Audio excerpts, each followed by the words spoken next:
नानी बाबुहरूलाई म्याथको project work गर्न नआएर प्रब्लममा हुनुहुन्छ। अब मसँग छ यसको सोल्युसन। व्हाइट चार्ट पेपरको ठाउँमा ब्ल्याक र कलरफुल पेन्सिलको ठाउँमा मैले व्हाइट कलर लिएर यसरी बोर्डर गर्न थालेँ। र हजुरहरूले पनि आफ्नो सानो नानीहरूलाई यसरी नै गर्न सिकाउनु होला। र बोर्डर गर्दाखेरि सबै भाग इक्वल चाहिन्छ, अनि मात्रै हाम्रो काम चाहिँ सफा र राम्रो देखिन्छ। अब यो म्याथको प्रोजेक्ट वर्क भएको हुनाले मैले एउटा स्केल लिएर ज्योमेट्रिकल सेप्सहरूलाई नै अगेन एन्ड अगेन रिपिट गर्ने विचार गरेँ। यहाँहरूले सजिलै देख्न सक्नुहुन्छ। म यो छिट्टोभन्दा छिट्टो पुरा गर्ने कोसिस गर्छु। हजुरहरू पनि म सँगसँगै नानी बाबुहरूलाई साथमै राखेर गर्ने कोसिस गर्नु। हेर्नुहोस् त, अब यसरी चारैतिर गरिदिउँ। बच्चाहरूले सक्दैनन् भन्दा पनि उनीहरूको कार्यमा उनीहरूलाई नै इन्भल्भ गरौँ। मैले मेरो कार्य लगभग पुरा गरिसकेको छु।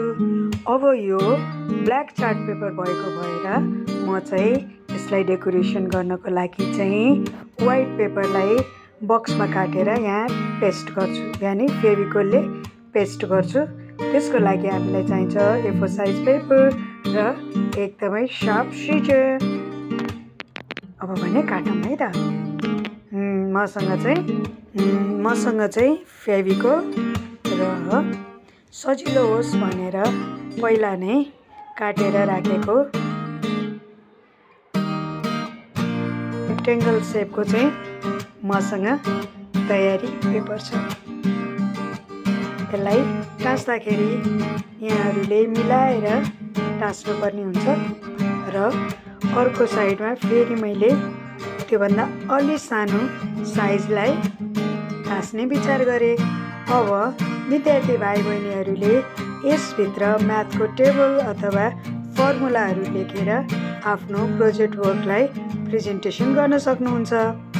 र हजुरहरूले गर्दाखेरि यो भागमा चाहिँ जहिले पनि प्रोजेक्ट वर्क अफ म्याथ भनेर लेख्नुपर्ने हुन्छ यहाँबाट। हेर्नुहोस् त। त्यसै गरेर हजुरहरूले यो कार्य सकिसकेपछि यहाँ तल भने नेम, क्लास र रोल नम्बर लेख्नुपर्ने हुन्छ।